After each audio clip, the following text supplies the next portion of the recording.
The bad news was that there were no precedents in all of Chinese history for the situation that China now found itself in. And so there would be no attempt to search back to some ideal past in order to improve the present. The good news, at least for optimists, was that the new Republic of China now had the whole world's experience to draw on in addition to its own. It could learn from England, from America, from Russia, from Germany, even from Japan. This is why there was very little worry about what would now hold China together in the absence of the essential elements of the Ancien Regime, the bureaucracy, the emperor, and Confucianism as a state ideology.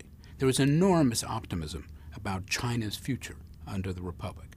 China had come into a modern age, and it would adopt the most modern form of government, a republic. And with the exception of just a few attempts, China has been a republic ever since. Hence, we can speak of Republican China, and we can speak of a century of Chinese republics. Now let me ask you all, most of you watching this live in republics.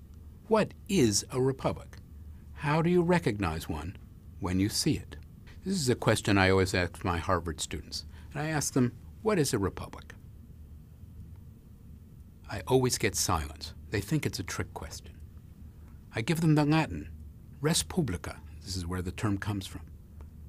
Once again, I get silence. I ask them if they think they live in a republic. What are the distinguishing features of a republic as opposed to a monarchy? Or, what are the distinguishing features of the United States as a republic compared to the Republic of France or the Union of Soviet Socialist Republics or the People's Republic of China? Whenever I ask these kinds of questions, I get a stony silence from the undergraduates because they think, not wrongly, that it might be a trick question. There are different distinguishing features of all of these systems, but the one thing they have in common is probably the most useful definition, usually the third or fourth down in any dictionary: any political order that is not a monarchy. This, in some ways, is what Republican China is all about. There are many different political orders, none of them a monarchy. But it was not clear which one would endure. Perhaps still today, not entirely clear which system would endure. But one thing is very clear. All of the alternatives to the old Qing Empire have had foreign origins. And from 1911 to the present, China has engaged in a series of experimentations with Western models.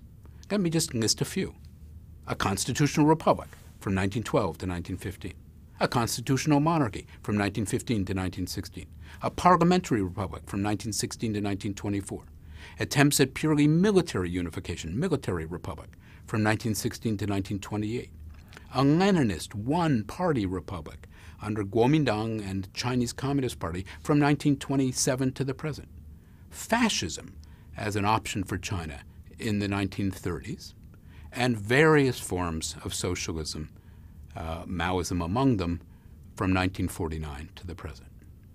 And with all of this kind of experimentation, I think we can think of China undergoing what you might call a collective cultural shock, at least on the part of educated Chinese.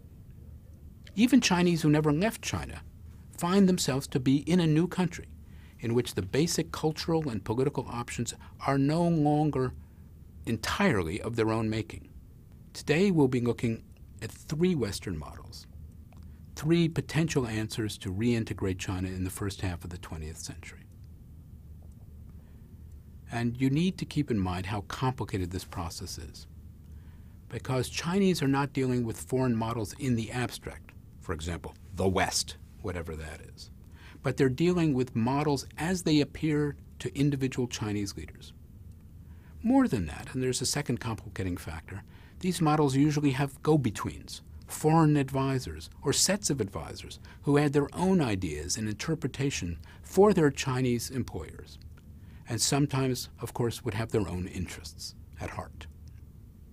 And third, since the situation in China was almost always different from that in the Western country where the model was formed, the final result might end up looking very little like the original.